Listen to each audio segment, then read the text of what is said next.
Hi there, this is Katie Robinson Edwards, your Umlauf curator, coming to you from a special location where we want to talk today about some Charles Umlauf's pieces that are at auction. So come over here and take a look.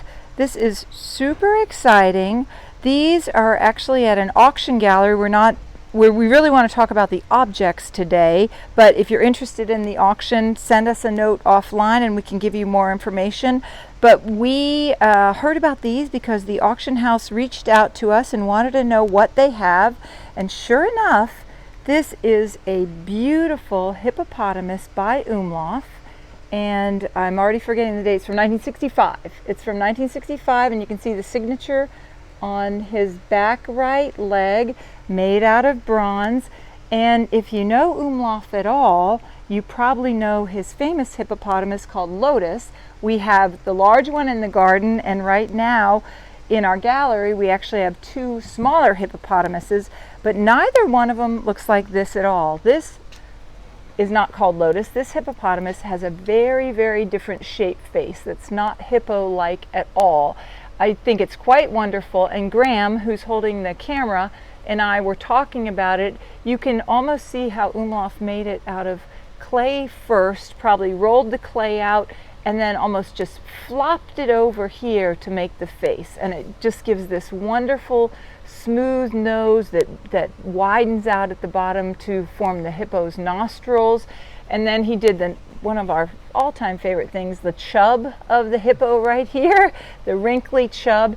And then you can see things in here that look like fingerprints, but I think those are a tool, aren't they, Graham? Yeah. So you can see this little tool that he used to rough it up, and then the areas where he put the clay on. So this is actually coming up at auction pretty soon. It was this and this other piece here, which is a horse's head. We'll talk about it in a minute. They actually came from an estate in Alabama, and the estate sale people who picked them up in Alabama actually came all the way to Austin to sell them here because they knew that the auction gallery here knew a little bit more about it. So that's exciting, and how these pieces, where they came from. This is a horse's head that I think is probably from around 1963.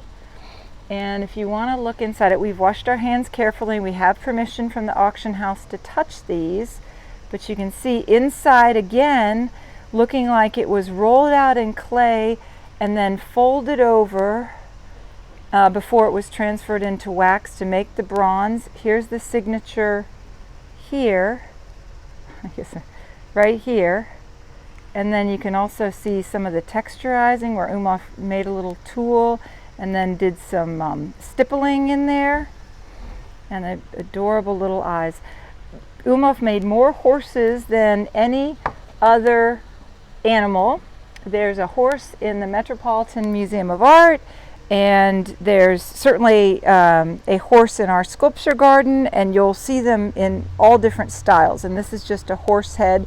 And then here in the books we wanted to show you a horse that's similar but a little bit different in one of the Umlauf University of Texas Press books. And then if you want to see where the hippo was, this is actually from a retrospective exhibition of Charles Umlauf's work around 1980, and there you see the same hippo right there. And then of course there's a full-size horse there like the one we have in the garden. Oh, and guess what's in the background? Look, a little hippo. Very different looking hippo. So that's Lotus in the background of that photograph. So we just thought it would be really fun to show you these things today. Let us know if you have any questions. Come by the Umlauf soon. We're still open. Come on through the outside and visit the garden. Thanks so much for tuning in. Bye-bye.